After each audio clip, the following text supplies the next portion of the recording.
मंत्री Shrimati Nirmala Sitharaman ji. Item number 1। मत संख्या एक। महोदय, आपकी अनुमति से मैं सभा के पटल पर निम्नलिखित पत्र हिंदी इंग्लिश इसका अनुवाद 231 के तहत, जो कि रिपोर्ट 26-31 वॉल्यूम 1 मेन रिपोर्ट जो कि 16वें वित्त आयोग की है, दूसरी रिपोर्ट जो कि 26-31 तक है वॉल्यूम 2 अनुबंध जो कि 16वें वित्त आयोग का है, नंबर 3। मैं इसमें एक मेमोरेंडम जहां तक क्या कार्यवाही वृत्तांत है जो कि किया गया है इस रिपोर्ट में प्रस्तुत करती हूं, सभा के पटल पर रखती हूं। मत संख्या 2, माननीय वित्त मंत्री जी।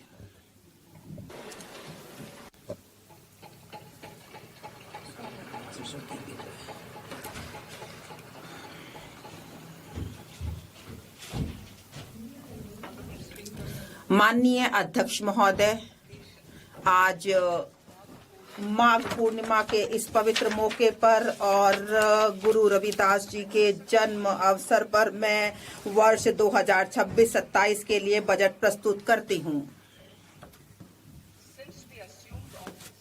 महोदय, 12 वर्ष पूर्व जब हमने कार्यभार संभाला तब से भारत की आर्थिक व्यवस्था का मार्ग स्थायित्व, राजकोषीय अनुशासन, सतत विकास और कम मुद्रास्फीति से चिन्हित रहा है। यहाँ तक कि घोर अनिश्चितताओं और व्यवधानों के समय भी हमारे द्वारा चुने गए सुविचारित विकल्पों के बलस्वरूप ऐसा संभव हो पाया है।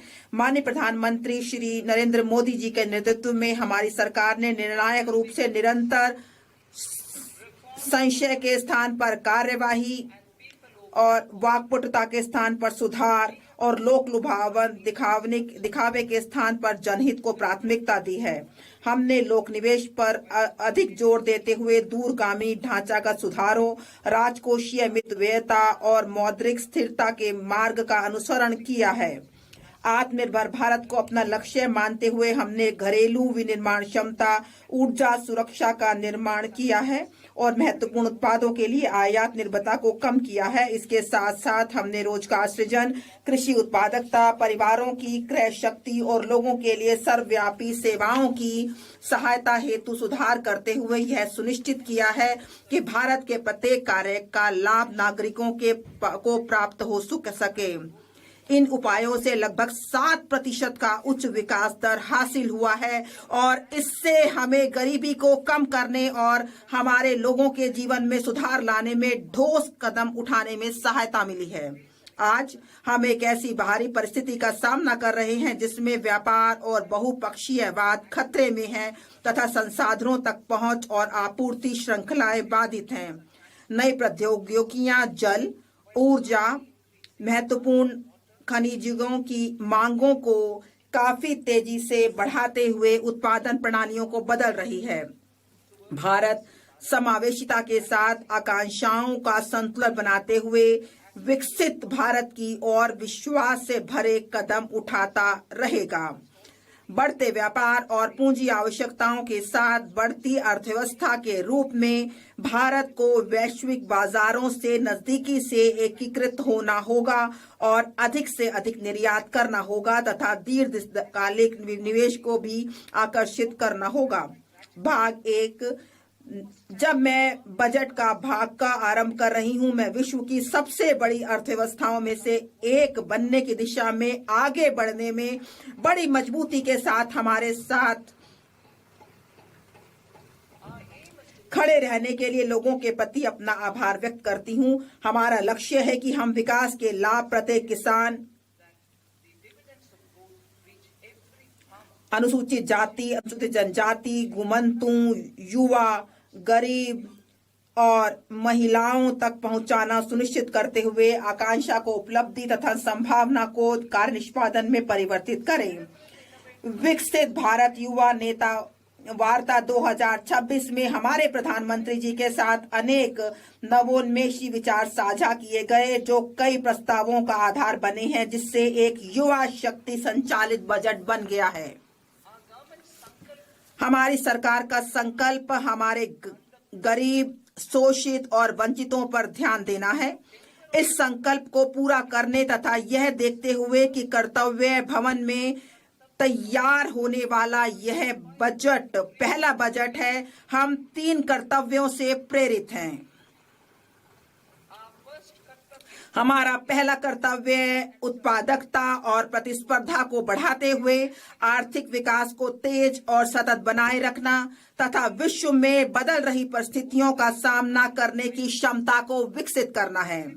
हमारा दूसरा कर्तव्य हमारे लोगों की आकांक्षाओं को पूरा करना और उनकी क्षमताओं का निर्माण करना है, ताकि वे भारत की समृद्धि के विकास में मजबूत सहयोगी बन सकें। हमारा तीसरा कर्तव्य, जो सबका साथ सबका विकास के हमारे दृष्टिकोण के अनुरूप है, यह सुनिश्चित करना है कि अर्थपूर्ण भागीदारी के लिए प्रत्येक परिवार, समुदाय, प्रदेश और क्षेत्र की पहुंच संसाधनों, सुविधाओं और अवसरों तक हो। इस त्रिआयामी दृष्टिकोण के लिए एक सहायक परिवेश की आवश्यकता होगी। पहली आवश्यकता ढांचागत सुधारों की गति को निरंतर, अनुकूलन और प्रगतिशील बनाए रखना है। दूसरा, एक मजबूत और समुत्थानशील वित्तीय क्षेत्र, बजट जुटाने, दक्षतापूर्ण पूंजी आवंटन तथा जोखिमों के प्रबंधन का आधार है। तीसरा, आर्टिफिशियल इंटेलिजेंस एप्लीकेशन सहित अति उन्नत प्रौद्योगिकियां सुशासन में सहायक बन सकती हैं। सुधार एक्सप्रेस। हमारी सरकार ने रोजगार के सृजन, उत्पादकता को बढ़ाने तथा विकास में तेजी लाने की दिशा में व्यापक आर्थिक सुधार किए हैं। वर्ष 2025 में स्वतंत्रता दिवस पर प्रधानमंत्री जी की घोषणा के पश्चात 350 से अधिक सुधारों को शुरू किया गया है। इसमें जीएसटी का सरलीकरण, श्रम संहिताओं का अनुसूचित करना तथा अनिवार्य गुणवत्ता नियंत्रण आदेशों को युक्ति संगत बनाना शामिल है। उच्च स्तरीय समितियां गठित की गई हैं तथा इसके साथ साथ केंद्र सरकार राज्य सरकारों के साथ मिलकर विनियमन हटाने तथा अनुपालन संबंधी अपेक्षाओं में कमी लाने की दिशा में काम कर रही है। सुधार एक्सप्रेस अपने मार्ग पर चल पड़ा है और यह हमारे कर्तव्य को पूरा करने में मदद के लिए अपनी गति बनाए रखेगा। अब मैं विशिष्ट प्रस्तावों की ओर बढ़ती हूँ।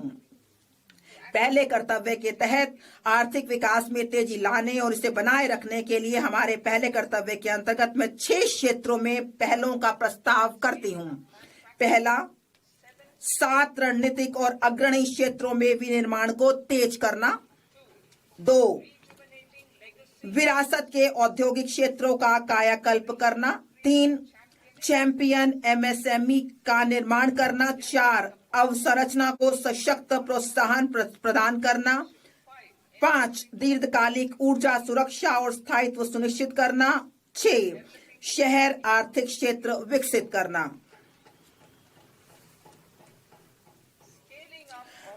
रणनीतिक और अग्रणी क्षेत्रों में निर्माण को तेज करना। बायोफार्मा शक्ति मतलब ज्ञान, प्रौद्योगिकी एवं नवाचार के माध्यम से स्वास्थ्य सेवा के लिए रणनीति। भारत का रोग बोझ गैर संक्रामक बीमारियों जैसे कि